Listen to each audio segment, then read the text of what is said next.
Hey, my dear friends and family. Happy coffee, everyone. Welcome to my stream, the place where you can find the most interesting updates with the least mainstream news, and the place where we traditionally roast the living crap out of the generals because they deserve that, because our Russophobia is not enough. Very welcome, my dear friends, Newman and Morton and Kaimo and everyone here. Alvin Archer, Sarah, hello, my dear friends. Russell, Stephen, Flair, and all the beautiful people. Nine Moon Planet, very nice to see you. All right, so let's jump straight into the updates. I'm sorry, I almost missed today's stream. I almost got late because I was changing the battery. And turns out that the battery I bought for my car is too freaking big. So, hello, beautiful Stockholm and everyone else. This better not be clickbait. Oh my god, I swear it's not a clickbait. We only talk about stuff that is announced. So, as you probably know, yesterday Russian terrorists attacked Kyiv massively. There were a lot of explosions in different cities of Ukraine. Specifically in Lviv, they used their Oreshnik missile, which made absolutely no fucking sense whatsoever, because Oreshnik missile is an ICBM, specifically designed to deliver stuff like nuclear warheads. Thank God, of course, there were nuclear warheads. Like Joe Rogan says, what if it was a nuke? All right. So at the same time, they were shooting it from the Kapustin Yar. Kapustin Yar is a Russian training ground that was already hit several times by good Ukrainian drones and missiles. Let's talk about the damage. And you probably saw this absolutely horrifying footage of that stuff hitting the Lviv, and the strike took place specifically in Lviv, right? This is what it looks like. So what are those? We know that Oreshnik is a missile with warhead that separates into several warheads, and there you can see them striking a peaceful Ukrainian city. It looks like basically a thunder strike or a lightning strike. According to the recent data obtained from that is another one. According to the recent data obtained from the head of Lviv, from the mayor, Mr. Sadovy, there was a strike on some object of a critical infrastructure. He said that everything will be repaired. There were 0 victims due to this strike. 0 victims among the civilian population, and also he said that the repairs will be complete very, very fast. People have electricity, they have heating in Lviv. Lviv is a city on the border with Poland, practically on the border with Poland, and the strike so close to the NATO allies, all right, to a NATO country, using ICBM is, of course, a big concern. And again, we can see that Russians give absolutely no shit about the law, whatever, international legislation and stuff like that. But what we know from the Russian terrorists themselves is that they launched the Oreshnik missile at Ukraine as a response to the Ukrainian attack on Putin's house, which never happened. Again, you can see that Russia is just so trustworthy. They made up a reason to strike Ukraine and hit Ukraine with ICBM that, it reached some kind of object of critical infrastructure that will be repaired very, very soon. They make absolutely no sense from their attacks, and at the same time we can see that they are basically using reasons to strike Ukraine that again make absolutely no sense because they don't exist, right? The only place where this attack on Putin's home or whatever happened was in his stupid imagination, as well as inside of the imagination of Lukashenko, who actually hit his fucking head against the ice, so apparently he had some issues, all right? But at the same time, this very reason, Ukraine attacked Putin's house, so we strike back. This very reason is as legit as Nazi in Ukraine, repressions of Russian-speaking population, repressions of Russian church, and things like that. Coup in Ukraine, you name it. So basically you can see that they just make up whatever freaking bullshit and then pretend that it's true. Like they always do, basically. Seriously, like they always do. Who lies more, Putin or Trump? Interesting spaghetti. I believe that they are like around the same level, all right? Around the same.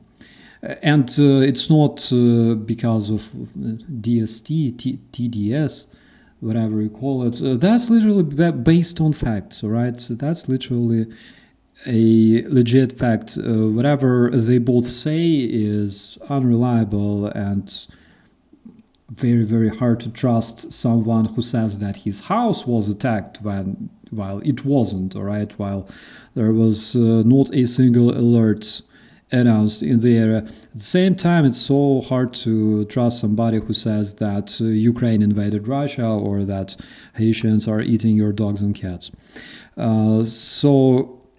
Can we stop saying that Trump is a Russian asset? He humiliated Putin and isolating Russia via Venezuela and Iran. We'll talk about this one, right? Because Trump as a Russian asset, that is a conspiracy, right? That is something that belongs over here, over there, all right? They suck, but we love them. But we have several, let's say, facts, indications that both prove and disprove this thing. We will talk about this a bit later, okay? So Russian Oreshnik, that is a second launch, as you probably know. Second launch on Ukraine. The first launch that they committed took place in Dnipro, where they hit a bunch of country houses. Apparently they were trying to target a factory in Dnipro. They freaking missed, and instead all those warheads, they separated and they started falling on an area where a bunch of Ukrainian country houses are located, all right? Basically, like we call them dachas, all right, those tiny small houses, and a bunch of them were damaged. Again, 0 victims among the civilian population. The only victim that I can think of is, again, Joe Rogan, because watching his hysteria during the podcast, that was something absolutely, like, seriously, I was watching that and I thought that I don't really remember what's the ambulance number, all right, in the United States. Is it like here or not? Anyways, let's check out something else. Oryol, the Russian city, went straight into the find out department, all right, because exactly during the strike on Ukraine, Ukrainian drones also hit the power station in Oryol, over there. Kaboom. So at this point, we know that Russians in Oryol don't have both electricity and heating. Again, something they completely deserve, and there is only Putin to blame for that. All right.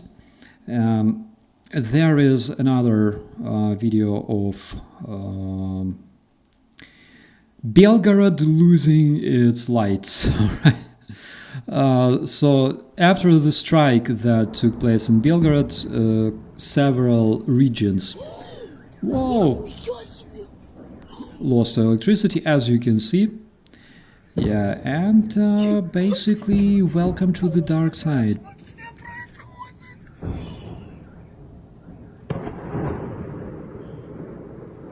That is absolutely beautiful. You know, the Russians that were like celebrating the beginning of this amazing super pooper special operation in Ukraine, everyone who was rooting for Russian invaders and all those folks, At some point, they thought that they were gonna drive down the Victory Avenue, but they ended up in the knee surgery, all right? Because that's exactly what happens when you fuck with Ukraine. So, what else do we have, my friends? We have quite a few updates today. In France, a Russian journalist, Yevgeny S. whatever, fell out a window. This one is not really funny because what we know is that this journalist was repressed in Russia. He ran from Russia to France, where he found a political shelter, and he fell out a window. Russians fucking love windows, regardless of the situation, if it's Russian oligarchs or journalists, Russian journalists who run from the Russian regime. But that is something very, very typical for the Russian terrorists. So yeah, we have a message from the Ukrainian media outlets that say that the terror Russian Ministry of Stolen Toilets, Sinks, Stolen Conditioners and Rape said that they used Oreshnik missile as a response on the made-up attack on Putin's residence on 29th of December. Plenty of Russian monitoring channels are saying that the citizens of Belgrade lost power, lost heating. They also report that there are problems, there are shortages in Oryol and Bryansk, because apparently they forgot that it works, in both sides. Mascara Man here, I don't even want to talk about this one because this one is speaking basically, he's hinting on the possible military intervention, all right, in Greenland and possible war with Denmark. They are allies in NATO. And I don't really feel like discussing this one because this very individual, he was saying that Bucha was a propaganda, right? Remember when President Zelensky and this very individual were meeting in the Oval Office, and he said that you take people like on propaganda tour to Bucha or something like that, because I read all that in the stories online.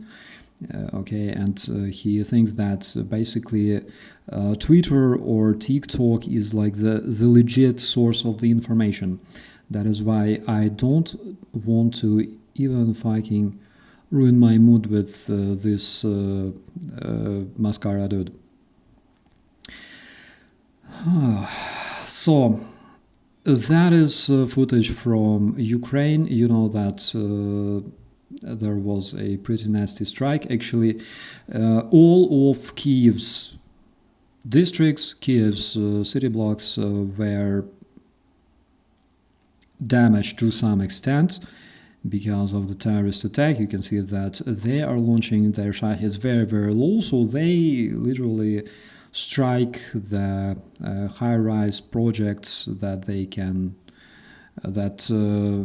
may be located on their roads, all right, and they literally don't care because Russians are basically fascists, and it's a fact, all right. That's a fact that doesn't need any confirmation. In the meantime, Russians enjoy snow in the Russian trains. That is literally from the Russian Elektrichka, all right, Russian train. You can see that the Russian Dedushka Moroz decided to take a ride, all right, with his best buddy Snowman, and something went wrong. But that's Russia. I'm not even freaking surprised.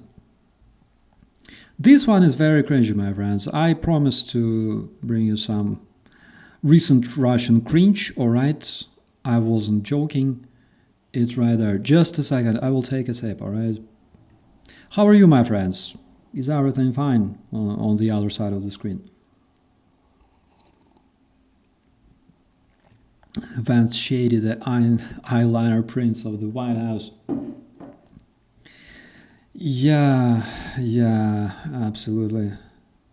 The other day, I watched the analysis by a beauty expert regarding what sorts of eyeliner can JD Vance actually use. Again, I wonder if he borrows one from his wife or he literally has his own, like he actually carries it, in his pocket and then he goes to the bathroom, to do all that stuff.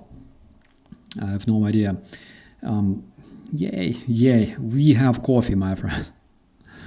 Snow igloo in Moscow. Yeah, I think it was like that. Snow, like snowman, like Ded Moroz, like Russian copy paste of Santa Claus and his little friend Snowman. Apparently, it was the case. Hello to beautiful Germany. Hello, my friends. Very, very nice to see you here. Hello to beautiful Cardiff there. Oh my god, friends, we have legendary people there in the chat. It's like, seriously, I'm sitting here and people from Cardiff actually there on the other side of the screen. That is absolutely amazing. Like, internet still keeps surprising me. Tattooed or on eyeliner in an easy thing? I don't know. Guys, if you know anything about makeup, alright, because I have no idea, seriously. Please let me know, because I seriously, I don't know the difference between eyeliner and mascara, something that I'm sure JD Vance would definitely answer if he was in the chat. Cardiff is so cool. Absolutely, absolutely. Yeah, and also, guys, if you noticed, my camera is back, alright. I watched the previous streams and I realized that there is no way I'm changing the camera. Hello to beautiful Turkey. How are you? Also, besides the battery for my car that is too freaking big, I ordered a battery for my camera that I received today with a delay, and it's too freaking small. I'm not sure. Maybe I'm just stupid. Proud Canadian here, sending love and respect. Thank you so much. Much love to the beautiful Canada and its absolutely legendary people. My former co-worker got eyeliner tattooed on. I have several friends that like tattoo their eyebrows, but like tattooing eyeliner, that must hurt actually. I don't know. Maybe they're just black eyes from all the punches from Rubio. That might be the case, absolutely, because I think, unlike JT Vance, Marco Rubio knows something about throwing fists. Please tell me I'm confused. Wasn't it 10 p.m. Kyiv time, which would be 9 p.m. German time? I'm confused as well, my friend. Apparently something went wrong, and I think it's my mistake, alright, most probably. So I'm very, very sorry to all of the people who were like expecting this to start 1 hour later. I think I fucked up. It's very hard to live, in 3 time zones at the same time, alright. So I beg, I beg the pardon. I'm very, very sorry about this one. Oh my god, hello from Curacao, Caribbean. Oh my god, Curacao. Jesus Christ. I have so many beautiful memories, from playing the Pirates of the Caribbean. That is why I love Curacao so much. I have like a lot of beautiful associations, but kudos to all the beautiful people there watching us and rooting for Ukraine, of course. So, what is wrong? Man wearing eyeliner show up with the dress too. I think he kind of should, alright? That would like complete the picture, or I just don't know. Guys, we are what we are, alright? If you look at Putin, who wears like high heels. And again, it's a fact. You can Google it yourself, right? What the hell is wrong with this dude? The dude is like, he positions himself like Tsar, all right? Like Stalin #2, like whatever. He wears high heels because he has such a huge freaking psychological complex. So he literally has to wear high heels to feel more confident. Then there's another dude, all right? He's like a dedicated follower from the United States who literally wears fucking mascara, and he served in the military.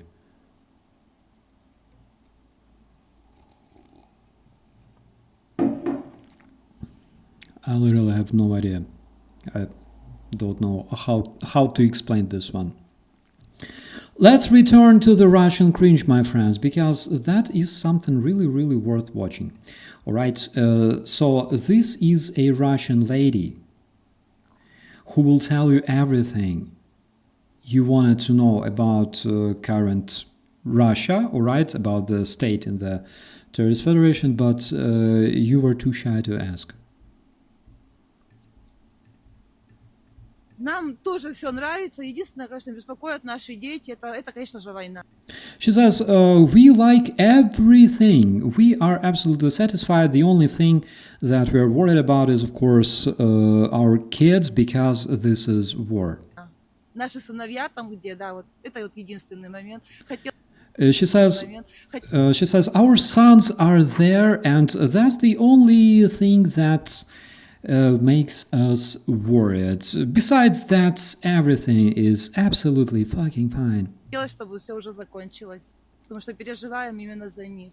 Of course, we would like everything to finish as soon as possible because we are very much worried about our sons on the war. Да, вот за ребят, за наш, у нас мальчик, как бы, да, вот единственный момент. That is the only moment that makes us feel worried and anxious because of our boys on the war in a foreign country. А так все, мы счастливы, мы рады, что мы живем в России.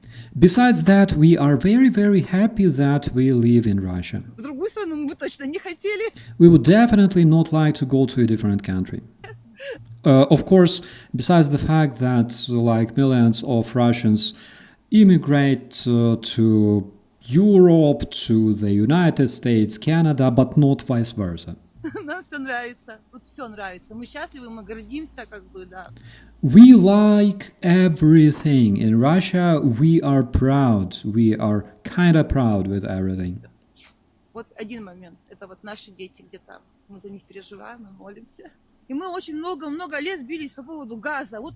Yeah, so the only problem that is, the only concern that we have is our kids. But also, many years we were struggling without gas. У нас единственная проблема – канализация и газ.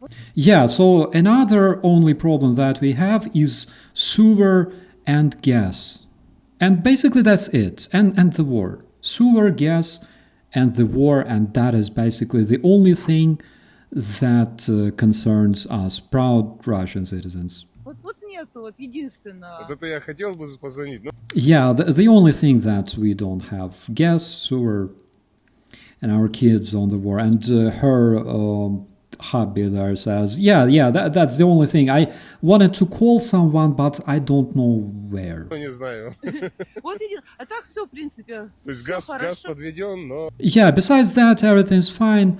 We have the pipes connected, but yeah. Газ, слава богу, да, вот сейчас вот, стали, слава богу. Finally, thank God we finally have, the gas connection. Not sure if they have gas, but like the pipes, are finally, gas pipes are finally there. And sewer they don't have. Sewers we don't have yet in Ananyina. Ananyina, holy duck. Ananyina, seriously? Jesus. есть идешь в Ананьино, люди спускают все это на дорогу. She explains you walk in Ananyina. My God, Ananyina. Russians, what the fuck? Seriously. She says, you're walking in Ananyina, people just throw their feces on the road because they don't have sewers. But besides that, my dear friends, everything is just freaking amazing. In Russia, they are proud. и вонища. Да, Yeah, and also stinks. Stinks like ass. That's, only tiny moment. Everything stinks like ass in Ananyina. But besides that, вот everything's fine. единственный минус, как бы вот, чтобы вот этот вопрос еще бы решить бы. Yeah, she says that's the only problem. If this problem is solved, all right, so they have like sewer and the boys on the war, then everything would be definitely okay in the Terrorist Federation. Вот это у нас наш. Хотелось бы задать вопрос, но не знаю. Нам Yeah, тут we all wanted to ask this question, but we just don't know whom to address. Everything is fine, my friends. Everything is fine. Our boys on the war, everything is good. We are like throwing feces on the roads, all right, because we don't have sewers. That's the only tiny problem in Russia, but everything will be fine. Because our boys in Ukraine will snatch a bunch of toilets and they will bring them back, and everything will be just perfect, just amazing, my friends. That is probably the top Russian cringe as of January 2026. I nominate this one. Let me know what you think about it.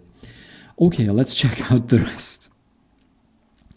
The Russian Ministry of Inferior, External Ministry says that Trump, after a call, right, with the Russian Ministry of External Affairs, is ready to release 2 Russian citizens from the tanker Marinera that was captured by the United States.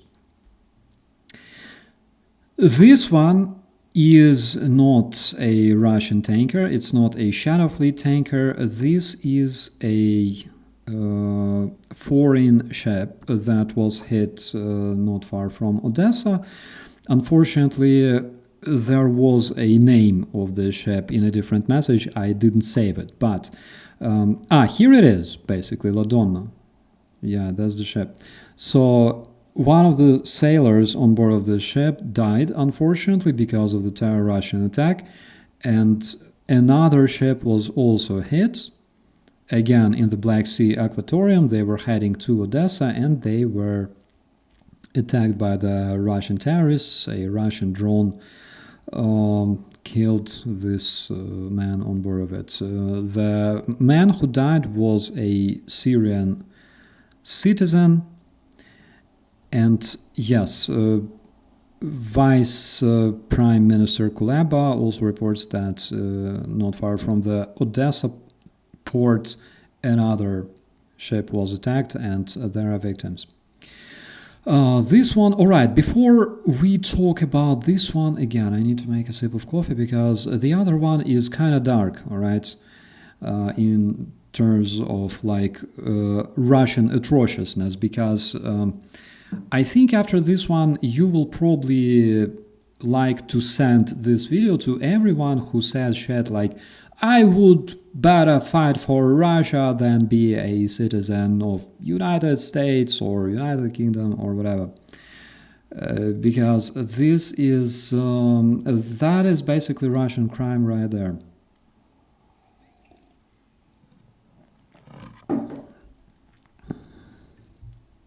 Yeah, the toilets are a status symbol in the Terrorist Federation, 100%.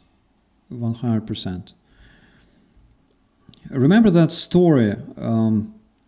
I talked to a grandma in Hostomel, and she said during the Russian occupation of Hostomel, she noticed a Russian soldier carrying like a tap from the sink, all right? Hot water, cold water, the tap. And she's like, why do you need that stuff? Why would you steal something like that? Don't you have that at home? He says, yes, I have that at home, but I have only cold water. She's like, so? He's like, you see, this one has cold and hot water. I will install it at home, and I will have like both cold and hot water. Eureka! And that back in 2022, that actually told me a lot about those, those professional Russian soldiers participating in the special military operation on Ukrainian territory. Seriously, I've seen different people in the army, all right? I was a sergeant, and if there are sergeants out there, they will understand me. But that was literally a next level, all right?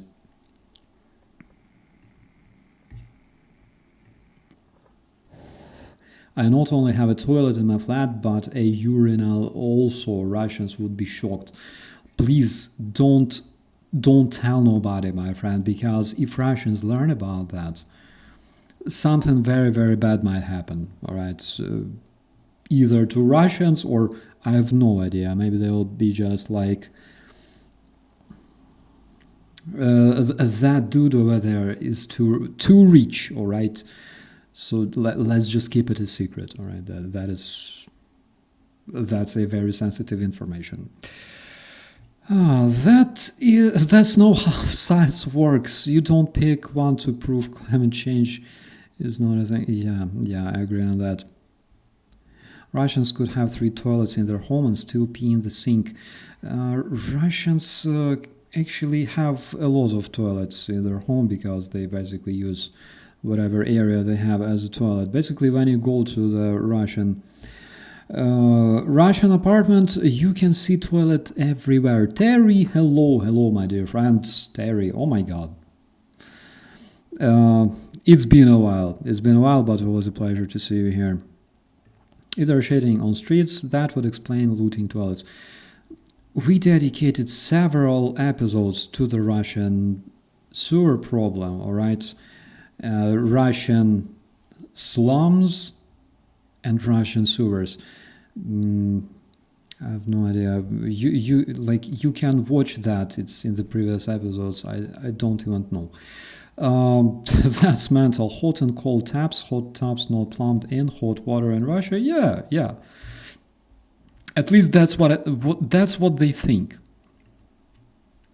So if people with that sort of IQ, that is, I'm not even sure if it's like higher than in a seashell, during a mating period. If they have that sort of mentality, you can pretty much understand why they're coming to Ukraine and massively become a fertilizer for Ukrainian beetroot. That's basically the explanation. Question for anyone not in the US. Do you have a 911 311 equivalent? 911 is emergencies. 311 is for public services. 112, that is like the main number, all right? 112 in Ukraine and European countries, as far as I remember, please correct me, that is an equivalent for 911 in the United States. What do Russians think about using a bidet? That is, they would go like, why wash an ass? Like, what is this magic? What is this gay European culture? Washing an ass, it's not Russian style, definitely. Oh my god.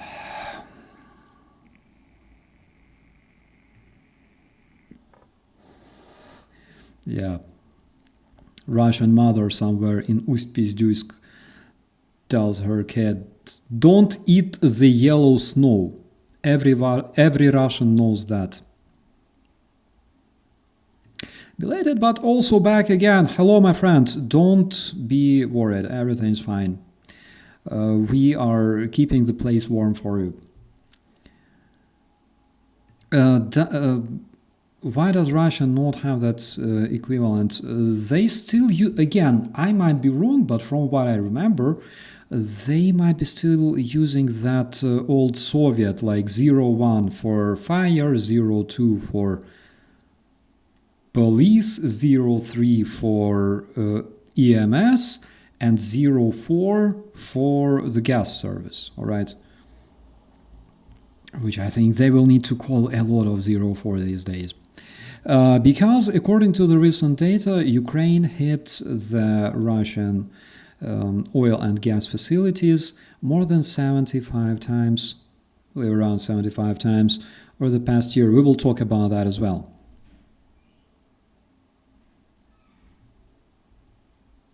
Your phone's emergency call shortcut is 911. It's automatically diverts your call to 112. Yeah, could be the case.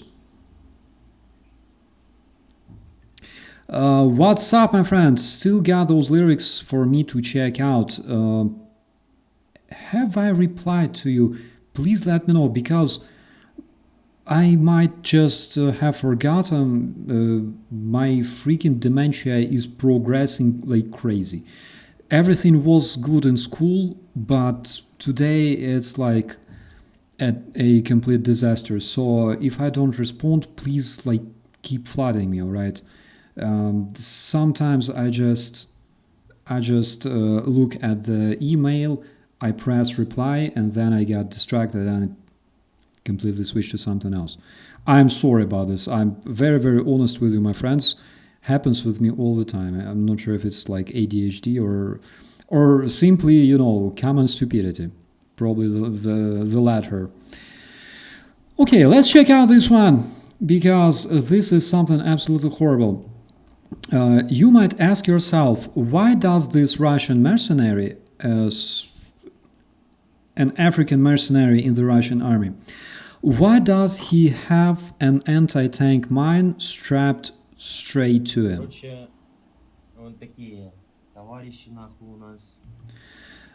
I will be translating for it because this is why I'm here. The dude behind the camera says, so, we have such fucking friends in here. What is your name? Francis. He asks, what is your name? That man replies.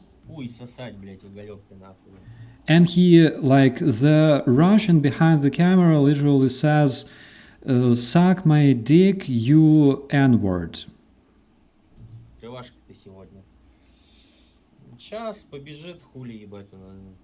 And he says that this man will run forward, alright? Will be running in the tree lines. He is like, of course, we can see that that man is obviously very much distressed and scared. And the Russian says, why the fuck are you afraid of me?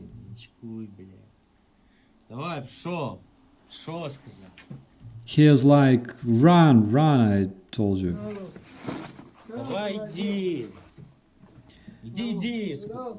And basically he forces this mercenary, this man who, I have no idea how he got into the Russian army, but basically he forces him to go and operate as a living kamikaze drone right there.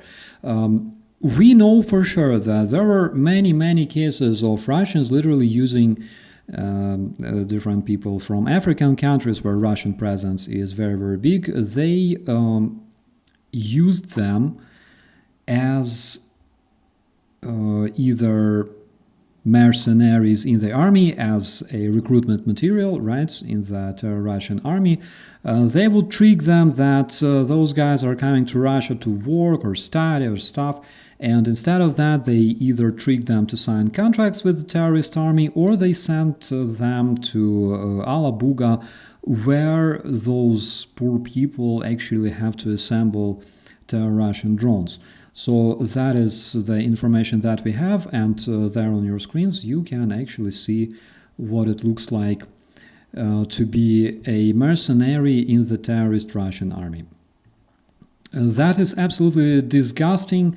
That is, and the way he talks to this man, I cannot say that, looking at that poor man from a different continent, I cannot say that I have like a huge pity because he signed the contract, all right? Was he tricked? If he was, then of course I feel very, very sorry for him. But generally that is just to show other people and to show, all those dudes from the United Kingdom, for example, that just recently were saying, I will better fight for Russia than call myself a Brit, all right? So there's a lot of, those patriots like UK first, US first, and stuff that say that I would better fight for Russia than whatever. And that is a very, very good case of what is happening actually with people that have this misfortune to actually join terrorist army. That's 100%. That's the Russian world right there, my friends. Do you speak and read Swahili language? No, unfortunately I don't. But that is absolutely insane. Again, remember Russell Bentley, the Donbass cowboy, or the Texan, Texan cock, or what was his call sign. The dude who decided to join the Russian army, all right, he arrived to Donbass, basically joined the terrorist hybrid Russian army in Donbass before the full scale, then he joined the Russian army itself, and then he got de-Russified by his Russian masters right there. That is, again, just a tiny, tiny reminder. Fun fact, remember there was this son of the Russian CIA, son of the American CIA chief or FBI chief. Please remind me if you remember, because in Donbass they decided to actually build a statue of that dude. Please remind me, was he like a son of chief of the CIA or something like that? So that's a true story. I saw that statue. Like, the dude literally came there to fight against a democratic country of Ukraine. He got de-Russified and de-Americanized right there. And the only thing he got was basically, CIA. Thank you, my friends. The only thing he got was a very, very cringy, low-quality statue right there. Witam Tomasz, mam się dobrze, bardzo dobrze, dziękuję. Mam nadzieję, że wszystko w porządku na tej stronie również. There's another American in Russia who makes propaganda videos for Russia who fell in a honey trap and most of his money was lost. He's a retired pilot from Texas. Yeah, I've heard about that one. Well, I'm not really sure that we will see him like flying Russian airplanes, from the terrorist federation to other countries, because we know that Russian aviation currently is in a very, very bad state. Son of ex-CIA deputy director for that one, and that is completely effed up. Jak tam pogoda w Polsce? Ja również muszę to znać. Jak tam pogoda? Chile bardzo zimny jest. They like that Russian traditional value, AIDS, tuberculosis, HIV, hepatitis, 100%, my friend. Back in the days when I worked in the World Bank, and I worked in the office for Ukraine, Moldova, and Belarus, and we also had colleagues from the Russian office of the World Bank before they were shut down in Russia. So I talked to my good friend. He was a chief of the medical sector, of the sector of healthcare in Ukraine. And he said, dude, of course, we have a lot of problems in Ukraine, all right, with all those things mentioned above. But he said, holy shit, every time I go to Russia, I literally feel like wearing 3 condoms on my whole body, all right?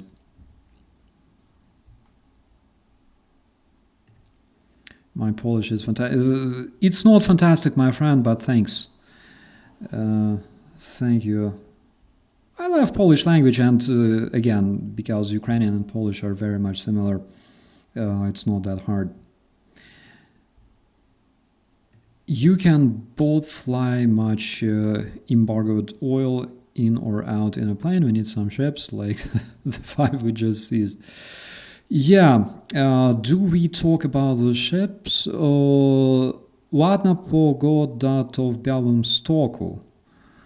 Bardzo dobrze jest. Białystok, that is my favorite spot. All right. Russian traditional sex, full body hazmat suit. Oh my god. I would compare, but I've never had such opportunity. All right. I would compare, but I didn't want to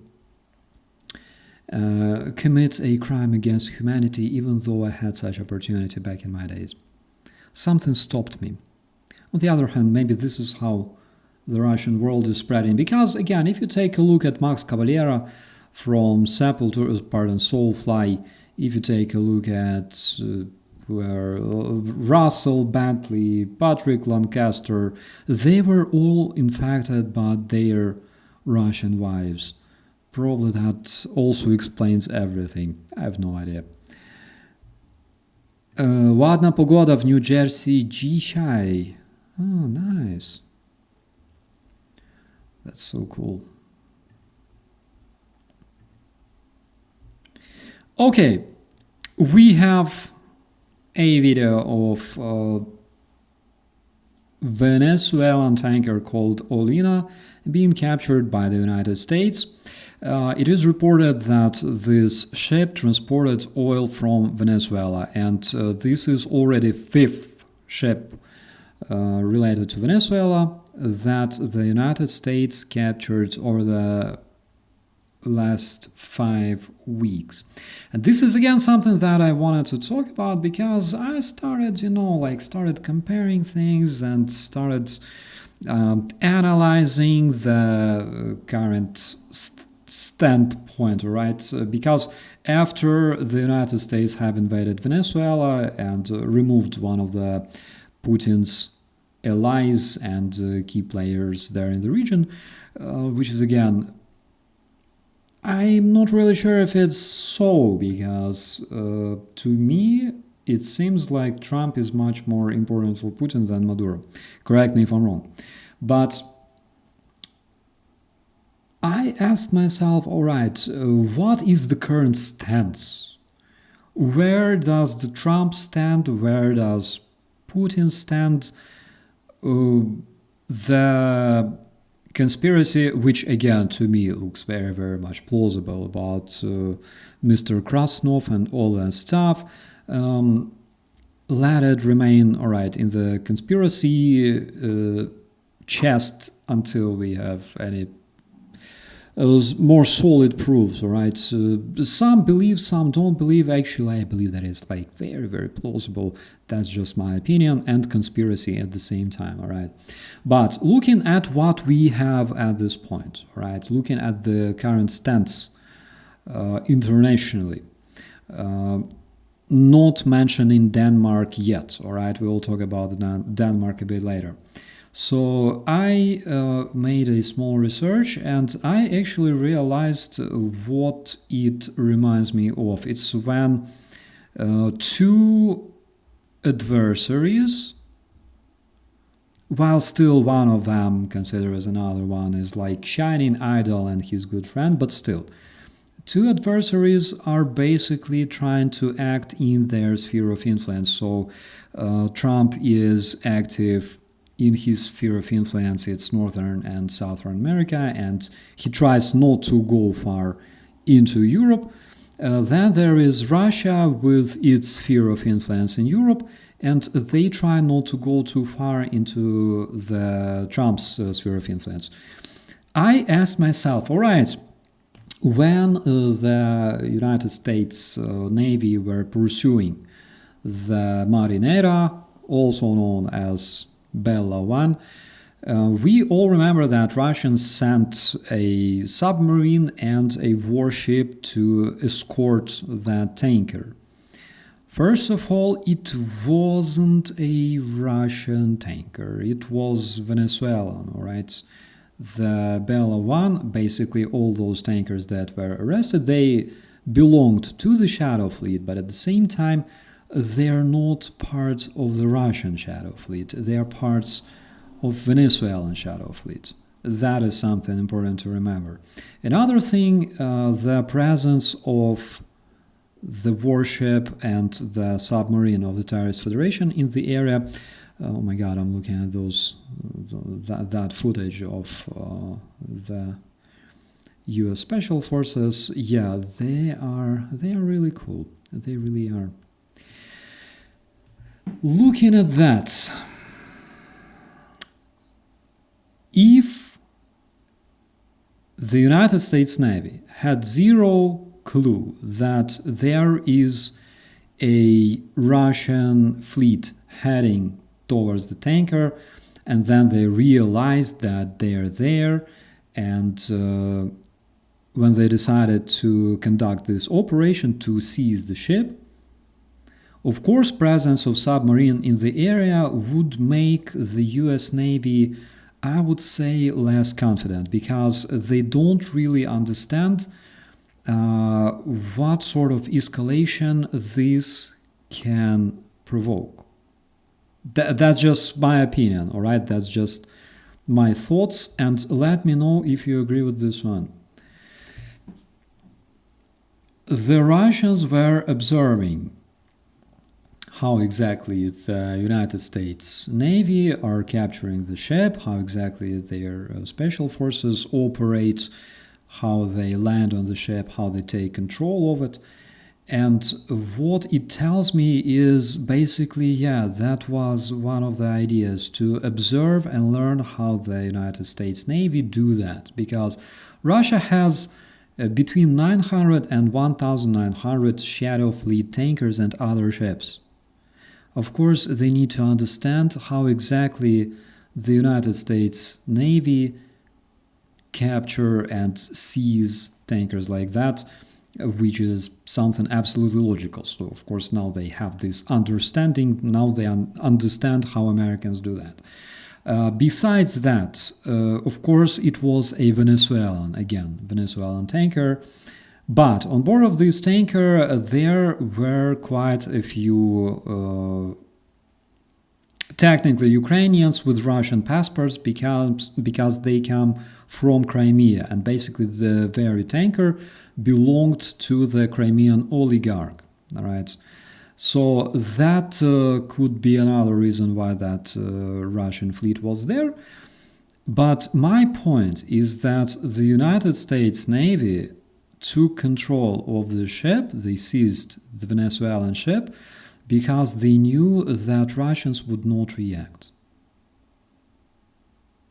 And most probably they were literally informed about that.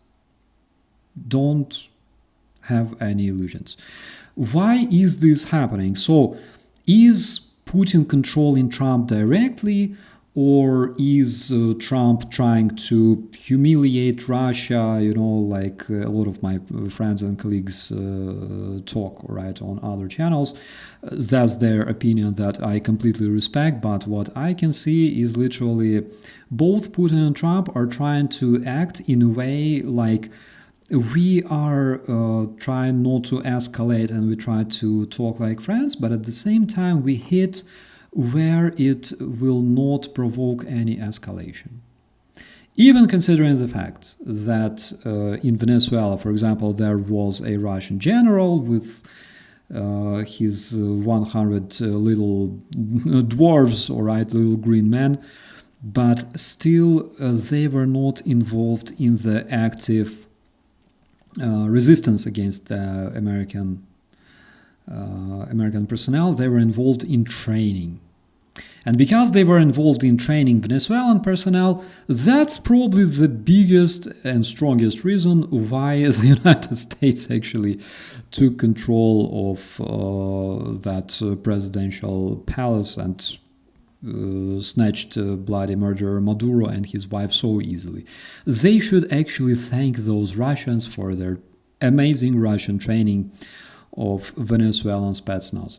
So that is one of the opinions, right? That's one of the impressions that I have looking at all that. I think they understood, my God, I will answer this question in just a minute, right? I think they understood that they have this opportunity to basically divide the world, to work in their spheres of influence without much confrontation, all right? And to Putin, again, Trump is much more important than Maduro. Because Russia also sells oil.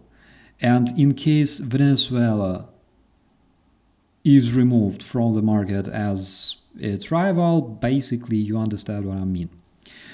That is just my opinion. Again, please let me know what you think about this one.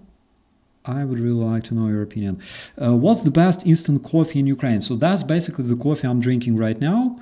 It's Jacob's, I think, the best one. Also, we have instant coffee called Ambassador. It's always sold in those blue packs in ATB markets. And it's very, very good. It's made in Germany, by the way, and it's really good. Hanka. Hanka jest zajebista. Myślę tak. Dictators don't have friends. They're too greedy and egoistical. They have uneasy alliances at best. Well, that's what I mean. I mean, of course, it's not necessarily that Trump and Putin are like friends like me and you, all right? It's not like that. It will never be like that. The best friend of Trump is the man he sees every single day in the mirror. And the best friend of Putin is, of course, his little bitch Kadyrov and Medvedev. Medvedev because he's shorter. That is why Putin just loves Medvedev so much. Nescafe is my favorite instant coffee. I liked Nescafe, right? I was a fan of Nescafe before I got acquainted with Jacob's. Jacob's Gold or something like that is just so good. Try it with milk. It's very, very nice. And also try this thing. Try coffee without water.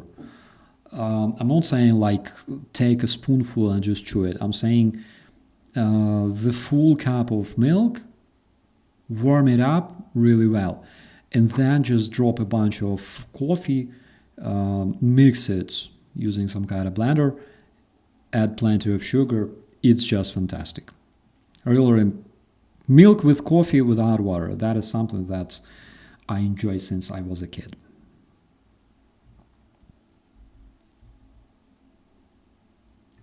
Alba is Scottish Gaelic, Alban in Irish, Nalbian in Manx, and Alban in Welsh, Cornish, and Breton. These names were later Latinized as Albania. Ooh, that is something very unexpected. But kudos and much respect to you for knowing the Gaelic language, because from what I know, not a lot of people actually remember it, and those who do, they have my complete respect and appreciation. Is Kadyrov still alive since he is being out of public? From the recent updates, all right, we know that he went straight to hospital for some reason, I don't know. Starsky here describing a cheap man's latte. I would not say, I would not call it cheap man's latte, because latte that only consists of milk and coffee is probably a bit more expensive. Milk is more expensive than water. All right. Based at least on this. Remember to cook your steak for 3 minutes on each side for every inch thick. I need to save this one because I will forget. Because if you want to be better at something, learn from people who know. Jacobs is decent, used it in Ukraine, prefer coffee from a French press process. Yeah, it's if you have a French press, because that stuff turns out to be freaking expensive. For example, in Germany. In Ukraine, I bought one for like 50 cents. But French press is a must. It's a must-have. I understand the Nescafe thing. There are a whole portfolio under the name Nescafe. Yeah, Starsky is right. Jacobs is the best instant. It was available through the military groceries in the United States for a minute. I cried when it was gone. Dear American friends, don't tell me that you don't have Jacobs coffee in the United States.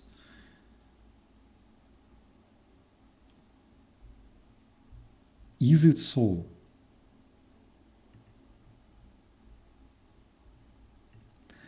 Turkish, Greek, Arabic coffee is the best preparation, but it takes more time than my usual espresso. Sometimes it's pressed coffee. I like to change it up.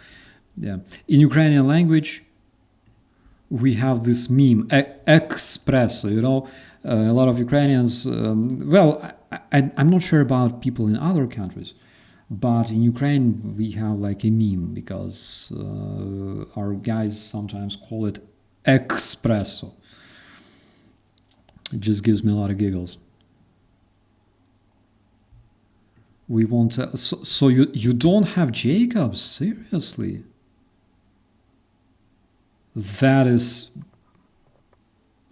a discovery to me. I had no idea.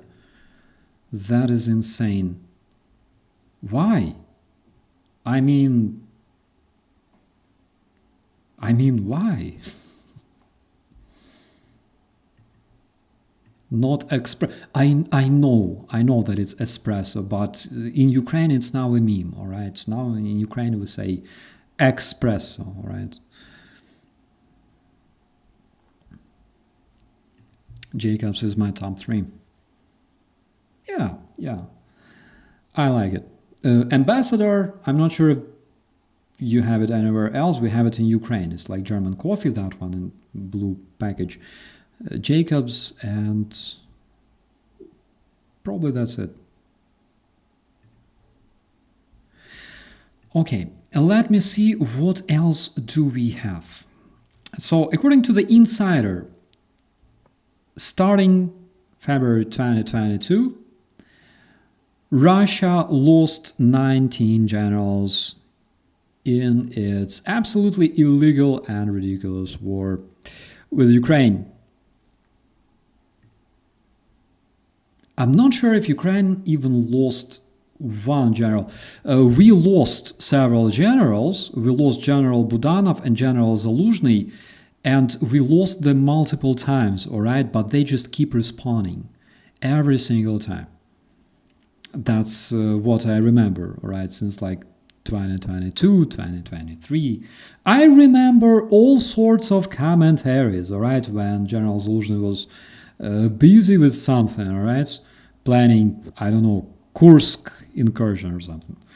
And I remember all those commentaries of Russian and pro-Russian degenerates convincing me in the commentaries that they died.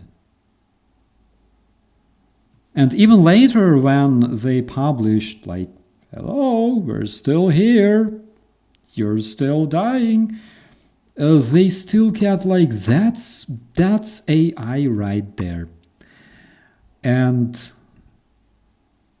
it's not really funny, all right? It's not really funny to remind them every single time that Russian and pro-Russian degenerates, they basically eat ass, but that's basically what they do. Again, November last year, they said that Pokrovsk is taken, that 5,000 Ukrainian soldiers are completely surrounded, just like they were surrounded in Sudzha, right? Earlier last year. Yeah, still looking for those guys. I'm worried, my friends. I really hope that they're fine, because who knows, maybe they're freezing, it's winter already. Maybe they don't have food. Maybe they're still lost somewhere, in the Kursk forests, Kursk swamps, still trying to break through and run, away from that encirclement they found themselves in, or rather, Donald Trump found themselves in. But those 5,000 Ukrainians surrounded in Pokrovsk, which completely collapsed and failed to the brave Russian invaders in November last year, and it's 9th of January 2026, they still eat ass. Or, let's be honest, right? Let's be realistic. So, returning to our topic, Jacob's coffee is distributed across Europe, the Middle East, Africa, and parts of Asia and Latin America, with strong presence in Germany, Austria, Polska, Czech Republic, and Eastern European nations. I wonder why it's not that widespread in the United States. I don't know. Maybe there is some kind of conspiracy or evil plot, to keep legendary American people away from this amazing coffee. Jacob's coffee is something that you should have, right? If you want to start loving and enjoying the world, if you want to become more optimistic, if you want to have higher morale, good combat spirit, if you want the cellulite to disappear, and stuff like that. If you want your chakras to open, if you want to be more empathic, or I'm not sure how to call it, to other people, you gotta drink Jacobs. 100%. Go and find it on Amazon, my friends. It's a must-have. I'm telling you. Orcs be eating the bark of trees at this point. No clue why they don't surrender. They prefer to become a fertilizer. Again, friends, quoting one Russian famous anonymous, all right, who said, Russia is a chaos of shit and death. And that is the best description ever. That is the best description coming straight from a Russian person. So in Russia, they have this cult of death. They fucking go to the mausoleum in the downtown of their capital and they worship a dead body. It's like necromantia mixed with necrophilia. I don't know what to call it.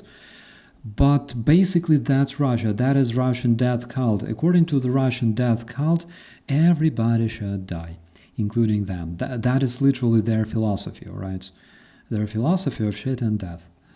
That explains everything. If you keep this in mind, then whatever shit they do will not be surprising you anymore. You will totally know what to expect from them. I don't know Jacob's coffee, but I never took it serious. I drink Ethiopian wild espresso in the Turkish way.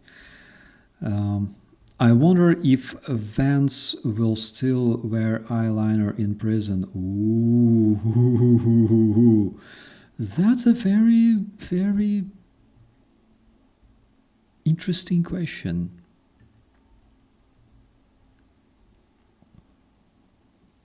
He might.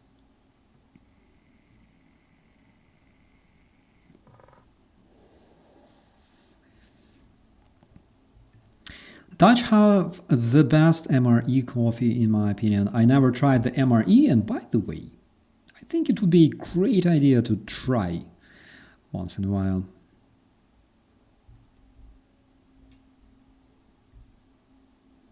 Do you like Lavazza when you're in coffee shop? I had like a whole pack of it. I would add it literally like I had something like Lavazza cream or something like that.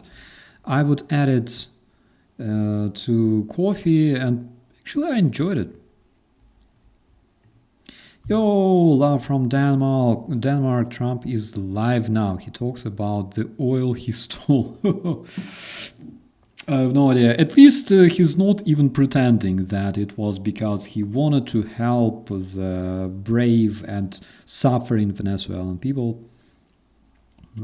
At least he speaks what he means, all right? Like oil, all right. Trump can talk a lot about oil, and basically the oil companies, they knew about the invasion of Venezuela before the military, all right? From what I remember. But everything will be fine. Everything will be fine.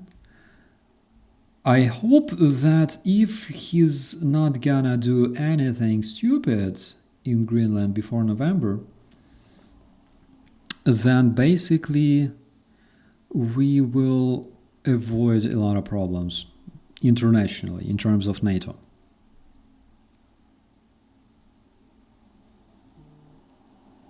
Bad coffee tastes bad, but I'm starting to think there's little difference between supposed good coffees. It depends. It depends very, very much. One time I tried like really bad coffee. It was as if I licked a fireplace. You know, it tasted exactly like that. In 20 years, we'll call a BJ a JD. Oh my god. Oh my god. I gotta remember this one. If Iranians can kick out Khamenei, Yankees can definitely get rid of the orange menace. That's absolutely up to our American friends. All right, whatever they choose, I support them as someone who participated in the Revolution of Dignity myself. 100%.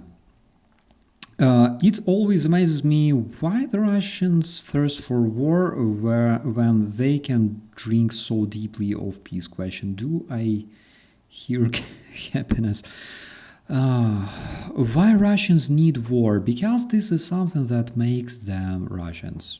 Just like that, all right?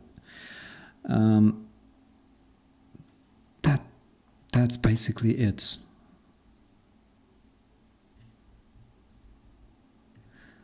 Now I want coffee. Commander, please help yourself. Again, if you read the description to the stream, my friend, I said that bring your own coffee, and I meant it, all right? I would share some, but I can only send it via email, and it will be cold when it arrives. Maybe a coffee I can get on Amazon. Please do, like Jacobs is worth it, all right? Jacobs with milk is absolutely worth it. Instant coffee doesn't have the same mouthfeel. It's just like a different taste. And it's kind of taste I like, all right? Oh, Google says that Jacobs is now owned by a division of Dr. Pepper. Yay! Dr. Pepper is really, really cool. Russia is great, the great wife beater. That's their entire strategy. Yeah, I completely agree on that, my friend. Absolutely. So, do we have something else? The United Kingdom is launching a serial production of interceptor drones for Ukraine. Kudos to all the beautiful people from the United Kingdom watching us right now. So they are not talking about some separate packages. They are talking about more than 1,000 interceptor drones every single month for the Ukrainian defenders, according to the Minister of Defense of the United Kingdom, John Gilly, during his visit to Kyiv. Kudos, my dear friends. Kudos to the legendary people of the UK. Yesterday, I published the interview with Cormac Smith. Please check it out on UATV. It's also somewhere in my community posts. Again, absolutely legendary man, a British diplomat who worked in Ukraine before the full scale, and he knows a lot about Ukraine. He is a very, very good communication strategist, and he's also very good at hybrid warfare. He's basically an expert, and please check it out. He also has his own channel on YouTube, by the way. I forgot to tag him because I'm stupid, but please check it out. About time we accelerate all arms development in the United Kingdom. Yes, absolutely. And also, please accelerate some measures, all right, against, like, the most patriotic right-wing guys there in the United Kingdom who say, like, I would prefer to fight for Russia instead of, like, living in the United Kingdom, because that shit sucks balls. But we have them in Ukraine as well. We have them everywhere, unfortunately.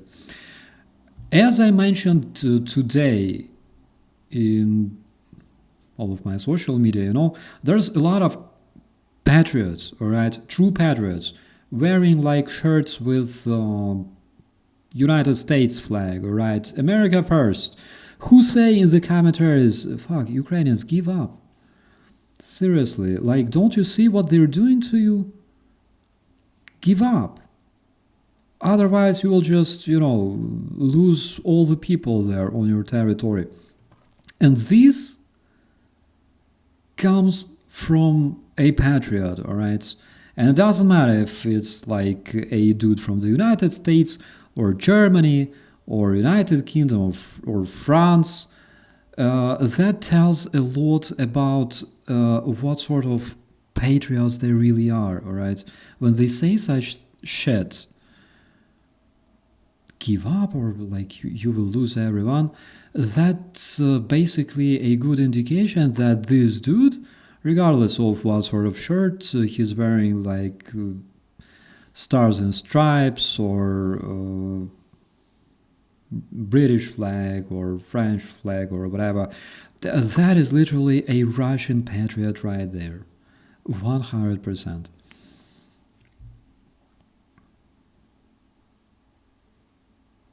America first, people are not concerned with Ukraine at all. Look, this is something that, again, is very, very funny when you think about it, because they say, withdraw United States from everywhere. Withdraw United States from Middle East, from Europe. Fuck all that shit. Withdraw and deal with other internal problems. But when you tell them, like, go and invade Greenland, they go like, fuck, what a brilliant idea. Alright, or invade Venezuela. I don't know, Panama. Why not? Cuba? Yeah, sure.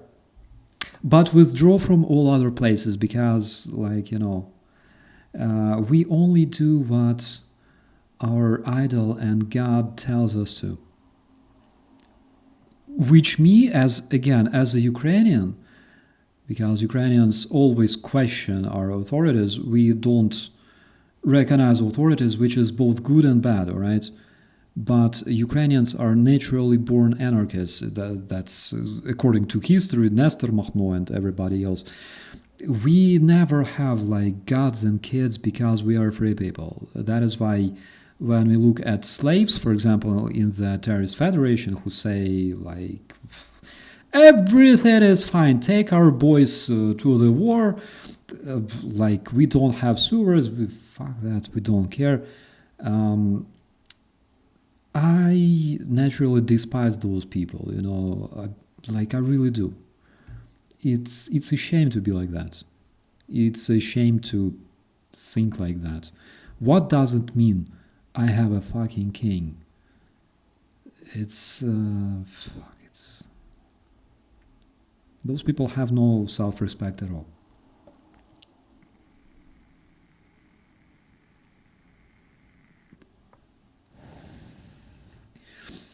Authoritarianism is the ultimate beta male move. You hide behind a stronger male for your success. Yeah, absolutely. Jesus Christ, it's such a cringe to see all those, like strong men, wearing all sorts of patriotic shirts and covered with tattoos, and like the only thing they believe in is what they're told, all right, by some dude. Never questioning anything. Like, I would understand if it was in the armed forces, all right, because that's in the armed forces, that's a proper thing, all right. Of course, considering that you should also think before, for example, executing an unlawful command. But that's something that I completely understand and support in the armed forces. Armed forces should not be like a company somewhere, all right? When a lot of people are like discussing, no, we are dissatisfied, all right? Like, that toilet paper sucks. We need like softer one with more layers, and the chief is like, oh shit, he doesn't know what to do. In the army, you have commander and you have your chain of commands and you follow orders. This is the reason you have order, all right, in the country, in the army, everywhere. But if we're talking about people that, unlike army, unlike police, unlike politicians, people who actually have the power, that is a completely different story. Because when people who actually have a power start believing and trusting and relying on like a king, all right, on a god, it's a recipe for a disaster. I'm just telling this as somebody who knows how it works, all right? In Ukraine, we went through that multiple times.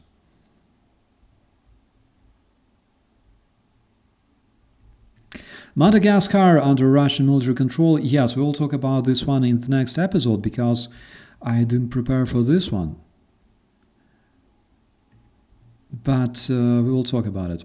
So, let's return to our good Ukrainian drones bringing Russia joy, happiness, and a bunch of fireworks.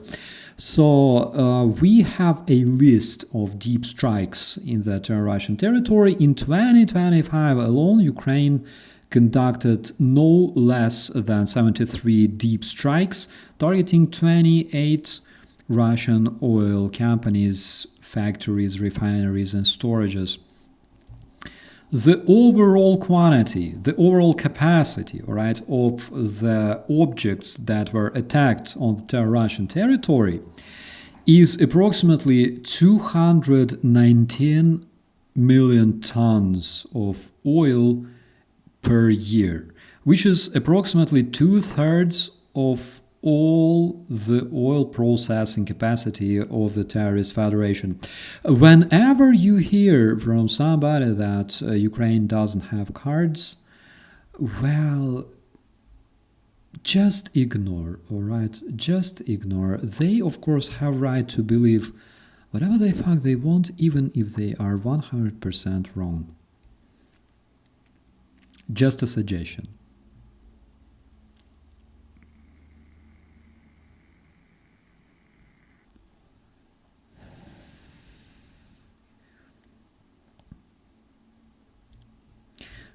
So, the Russians have cornered the gibbon supply. Oh my god.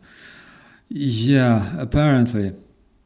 USA spent so much, but still lost to goat herders in Afghanistan for 20 years. Generally, if you look at Afghanistan, that's like a cursed place, because I don't remember anybody who would be able to win in Afghanistan. Because British troops, Soviet troops, I don't know.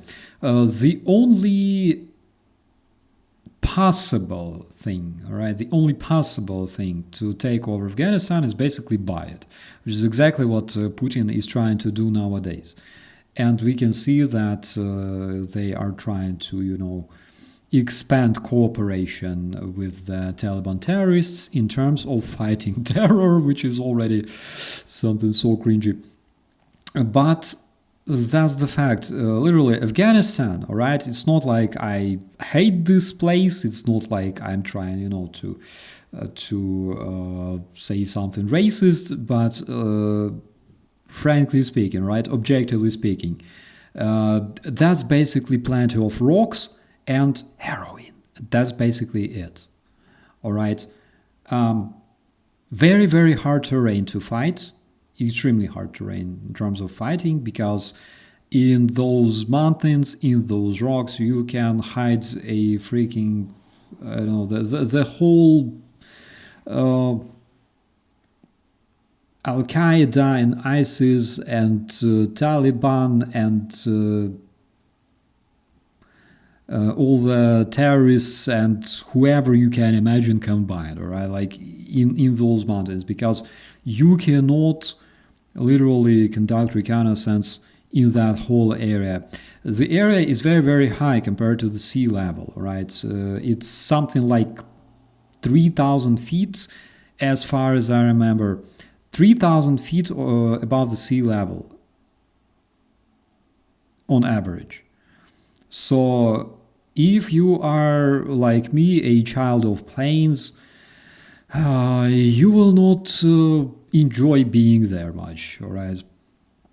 Also, because of, let's say, because of this fact that, for example, those Afghani mujahideens, they live in such conditions, they are kind of stronger, and my lady here can generally confirm that Afghani guys are like physically tough guys. They are. Yeah, they kind of are. So it's like a natural feature, all right? They live in a place where you would not like to be, and they are the people you don't really like to fight. But the problem is they have a lot of heroin. That is why both United States, both Soviets, and people before that, they all fought to control that amazing resource that they have there. They wear sandals, and yeah, they think that it's really, really cool.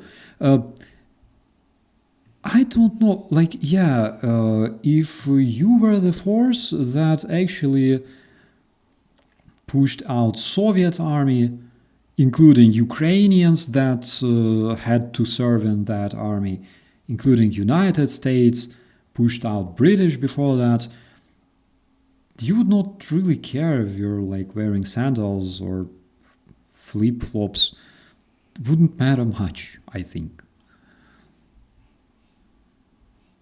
The Afghans grew up there. You can't. Yeah, exactly. That's the answer.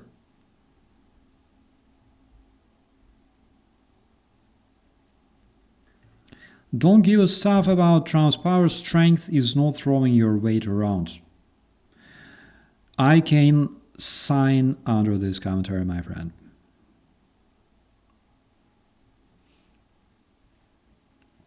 I want the US and Europe to remain close, but the facts are facts. My friend, I tell you this.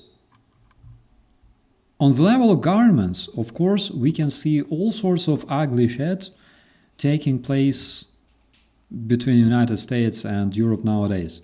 On the level of people, like me and you, all the beautiful people there in the chat, we still have unity and we still have support, understanding. Nothing really changed between us, all right? Nothing really changed among us, which I think is very beautiful and amazing.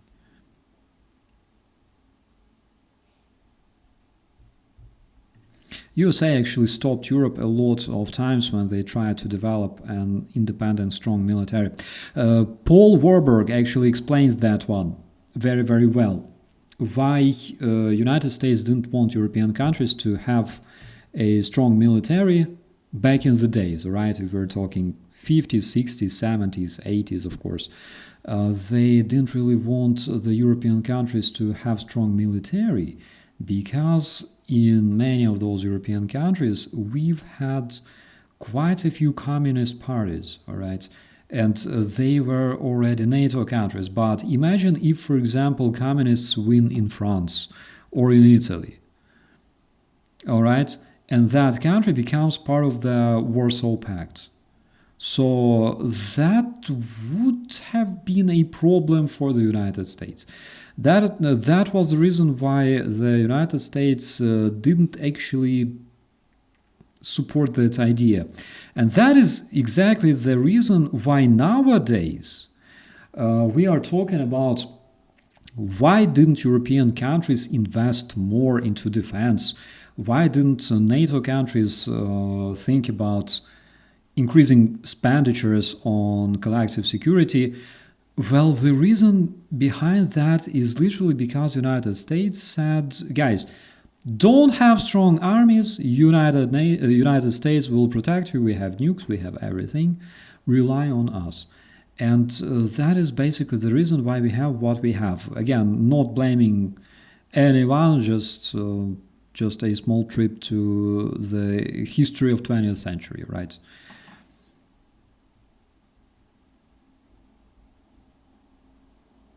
Strong Europe contradicts USA dominance. That is why they hold us small. Another reason for that, yes. But the problem, you see, previously the biggest threat to the civilized world and to the NATO countries was basically communism. And we all know where the communism grows from, right? And that was one of the biggest threats. Nowadays, the biggest threat is basically Russianism. Because Russianism, unfortunately, is also very, very much international. Russianism is an ideology of terror, is a far-right ideology that, again, just to remind you, doesn't care, all right? Doesn't care about other people, other nations, other races. They use them as a cannon fodder at all times. That is Russianism. Russianism doesn't have a nation because Kremlin, through its propaganda and disinformation, made Russianism an international thing. That is why it's very, very dangerous. And you can see Russianism among all sorts of patriots, all right? Including America first, including Germany first, including Italy first, Japan first.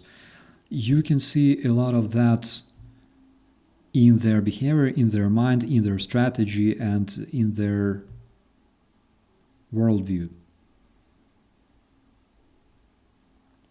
That is the moment when people actually forgot that we used to say never again. But today we actually see that very shit happening again and again. And some people actually support that. They say, maybe Germany in 30s wasn't really a bad place. Of course, one thing, which is a very obvious thing that they forget every single time, before, throwing Nazi salute somewhere, they forget that the Nazi regime failed. They lost the war. Will the UK interceptors be available this year, or will these not come right away? I literally have no idea, but I really, really hope that the manufacturing process is already established, right? On the other hand, literally, what sort of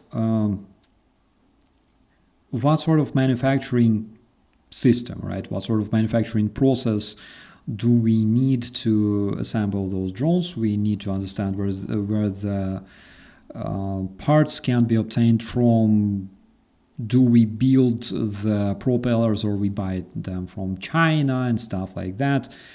So unfortunately, I'm not an expert in the very manufacturing process, but if they're talking about this, then basically I think we can actually expect this to happen very, very soon. I mean, the first British interceptors delivered to Ukraine.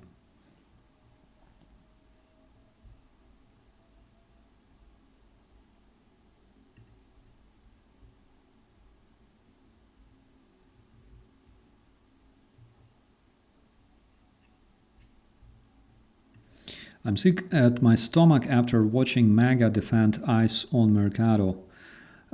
They defend ICE because they are basically like them, all right? They don't see anything wrong with people who don't support the idea of ejecting all the immigrants being killed. Like, to them, it's like a proper thing, all right? Like nothing special. And I don't know, at the same time, there's quite a few people among them who would protest, right, like police brutality, back in the days. But now it's absolutely different, because to them, like, that's nothing special. That, like, it's a proper thing, all right?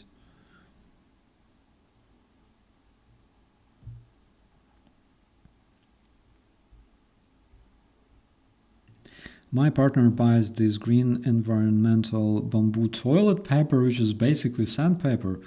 Oh my god.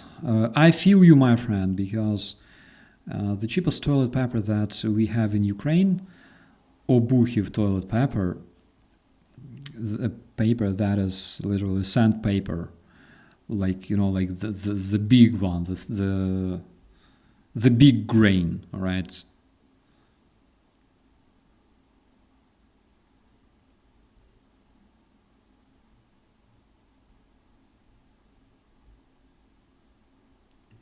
So for those saying Europe owes America for World War II, then how much does America owe Europe for 20 years of war with that Article 5?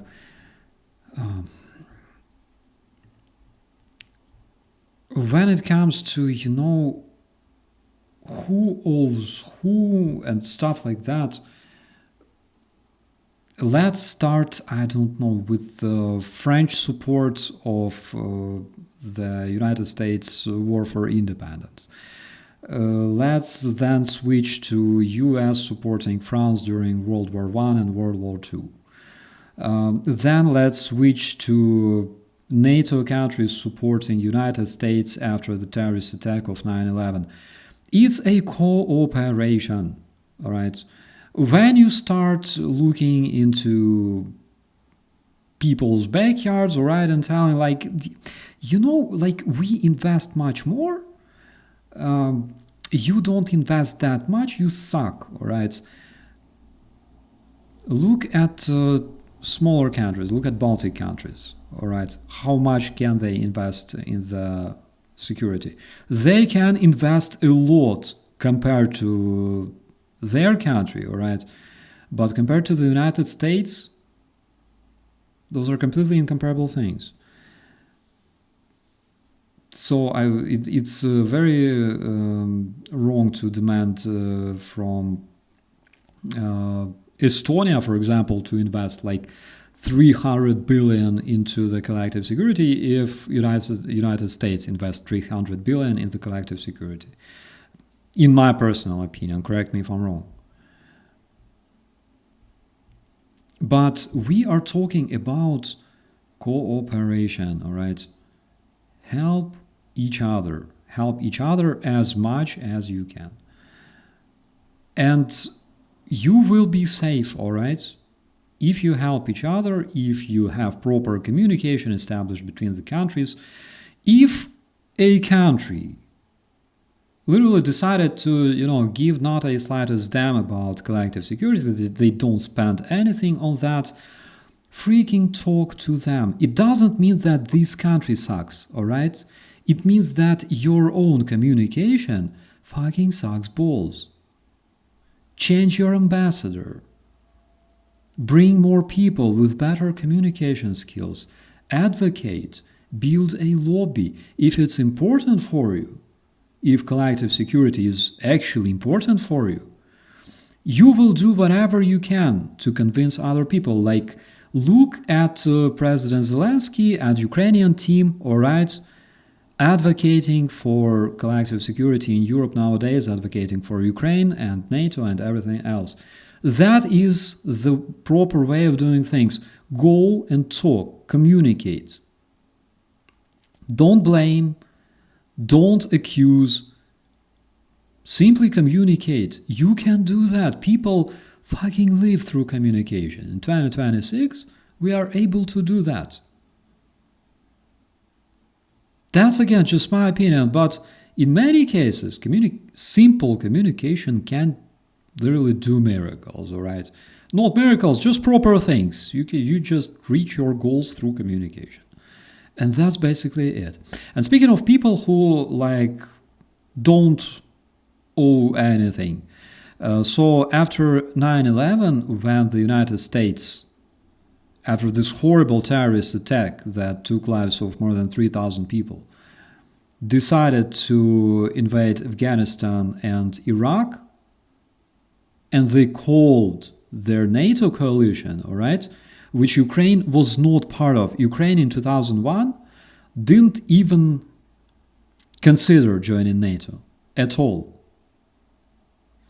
So Ukrainians sent thousands of Ukrainian soldiers to Afghanistan and Iraq to demine roads, to remove the IEDs, to make sure that their American friends are safe. And not only American friends, all the other guys who participated in this, all right, who responded to this call for help from the United States.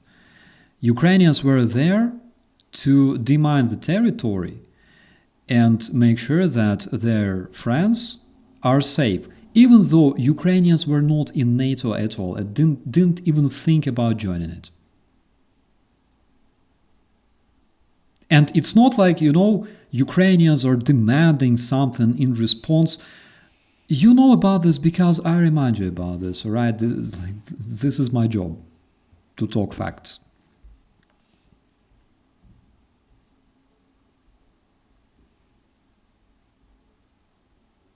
Yeah, but Iraq didn't have nukes. 100%.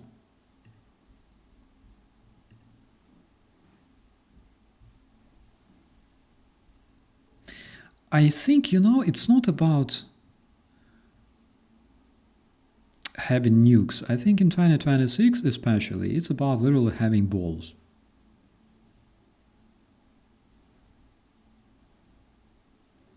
According to Putin, the Afghan war was a special military operation. Yeah, in this war they lost much less people than in 4 years in Ukraine. Which again, they don't really want to talk about for some reason.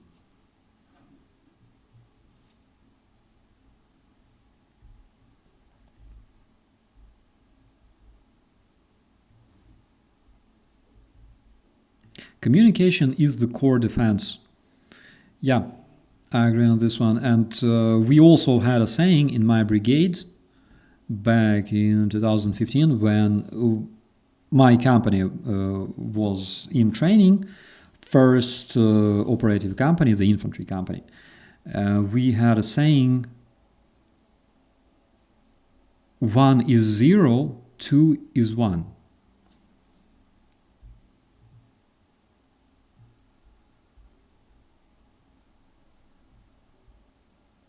Volodymyr Zelensky is an amazing speaker. I completely agree on that. All right. Again, I'm not turning Zelensky into idol, god, or king, because not a single Ukrainian does that. Trust me. Even his biggest fans, all Ukrainians always question authorities because that's the kind of people we are. And he was like us, by the way. That is why literally I don't envy a Ukrainian president. Never in my life. But at the same time, of course, he can speak, and he's very, very good at it. He has a lot of skills, and also he has a very strong communications team, which is something that Trump kind of also have. But his communication team is not about, uniting all the people and stuff like that, which is something that a president of a democratic country should do. When you want to have a strong country, you should not freaking divide it. You should unite all the people in your country. Because, again, my American friends there in the chat will correct me if I'm wrong, but the power of the United States is all those people who actually came to the United States and made it great. All right? Leading economy, leading armed forces and things like that. It's not because, at some point, some guys, like, for example, white-skinned, blue-eyed people in the United States decided, fuck that shit, we will make, like, the strongest army, the biggest airships, like, the most devastating nukes. No, not because of that. That is because people from Netherlands, people from Germany, people from United Kingdom, people from all around the world came to the United States, united and made it strong. Probably I'm saying bullshit because I'm not an American. Maybe I don't know history at all. Blame me for that. Maybe literally, I'm just like a stupid dude and I'm talking bullshit. But that is something that I learned from history. And that is literally the power of people, because your country is strong only when you can unite everyone. When you can talk to all the communities in your country, which is again something really cool that Zelensky and his team try to do. All right, because for example, our former Minister of Defense, he was a Muslim. All right. At the same time, President Zelensky, he's Ukrainian Jew. Do you often see like Jewish people and Muslim people cooperating in other countries? In Ukraine, they go and donate blood together for the Ukrainian soldiers. That's the Nazi Ukraine the Russians are talking about, because they don't have that, and they will never have that.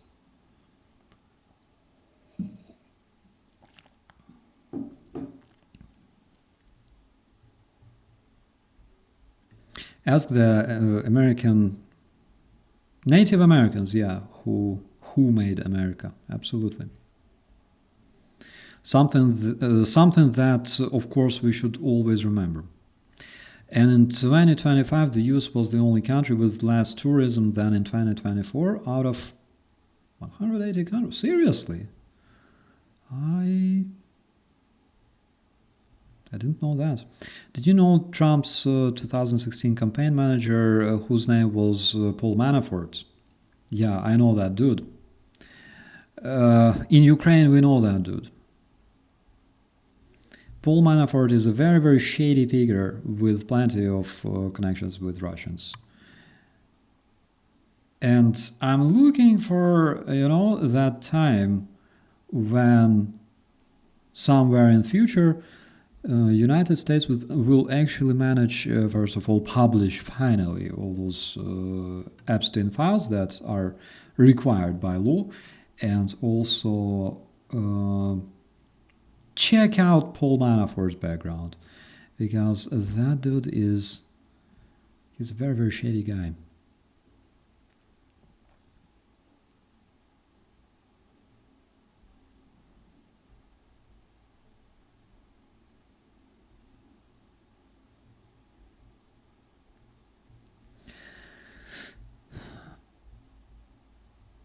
my god, people are talking to each other there in the chat, and I'm trying to answer something, but I feel like interrupting conversation, you know. Tourism here in Prague has been crazy, biggest year ever, probably over 10 million visitors. Wow, that's impressive actually. Yeah, that's really cool. But generally, Prague is an amazing place to go to. I'll definitely go to Prague when I have such opportunity. Maybe sometime I will have like a tiny vacation, you know, when I can. If the US ever returns to democracy, I hope Ukraine will send an extradition request for Manafort. The time will come when they will definitely be questioned, all right? I mean, come on, friends. Of course, history knows a lot of cases when all sorts of shady figures were finally brought to justice, all right? Let's talk Radovan Karadzic, let's talk Milosevic, let's talk, you name it, all right? All those guys. Let's talk like a bunch of Russian war criminals, all right, that became better, that were improved with the help of Ukrainian intelligence, sometimes on the Russian territory, sometimes on the territory of Ukraine, but they were improved, all right. They became better. And we know that this actually works. Karma actually works. If there are people that are ready to fight for it, that are ready to actually invest, help this karma to work, it actually works. And it's possible. It's possible to bring the criminals to justice, and it's a proper thing. The only place where karma doesn't really work, all right, is actually like that Soviet Empire / modern Russia. So their karma doesn't work so far. And the only force that brings karma to Russia right now is basically Ukrainian drones and all those technologies that you, my friends, help Ukraine with. Speaking of which, there in the description, just a tiny reminder, right? Because we have like 10 minutes of the stream left. So there in the description, you might find like this tiny link called Christmas car for Rubizh. Those are my guys. All right. Those are the guys currently fighting in the area of Pokrovsk. Please check them out, because I'm currently trying to help them with the car still. Together with Car for Ukraine, there's Claire somewhere there hiding in the chat, but I saw you. Yeah, so please check them out. And do I have it here? I don't think I do. I think I deleted this video from my computer, but please check out that link, all right? Because we are almost there. We are almost there. So let's talk a couple of minutes about Iran. Did I talk about all the topics that I wanted? I think so. Let's talk just a bit about Iran, and also we didn't talk about peacekeepers. If you want to know my opinion about peacekeepers, plus it wasn't me, is absolutely correct. I am freaking hungry. I literally had like fried eggs and grilled chicken just couple hours ago, but I'm literally starving right now, as always. All right. But if you want to learn just a bit more about the peacekeepers in Ukraine, can they open fire on the Russian terrorists? What will their mission look like in Ukraine, or possibly look like in Ukraine? Please check out the UATV video that was published just today regarding this subject, all right? That's something important to know. I decided to talk about it today, but Unfortunately, we're running out of time, and I'm running out of, out of patience because I'm starving like a crocodile.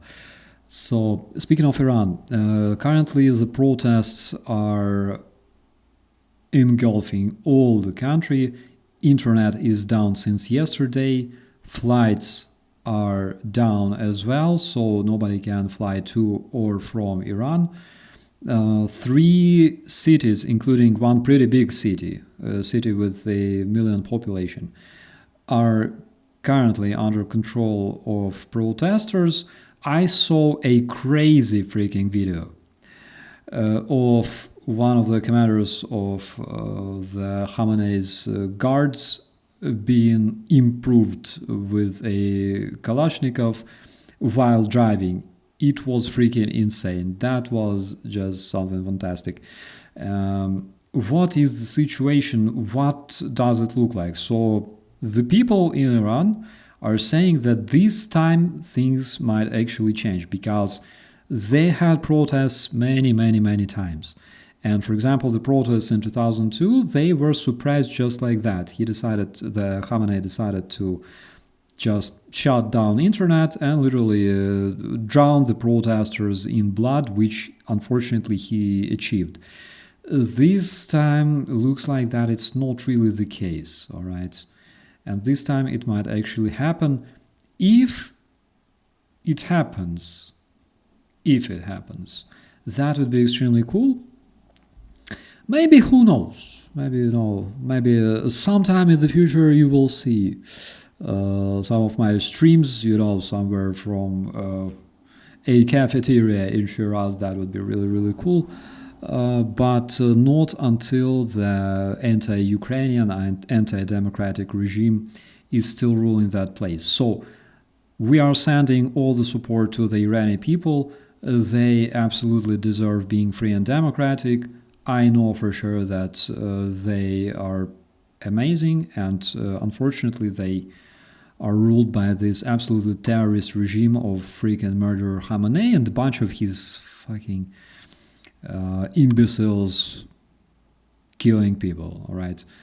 Really hope that, Tony says, absolutely agree with you. Iranian people deserve to finally not have their revolution stolen from them. 100%, my friend.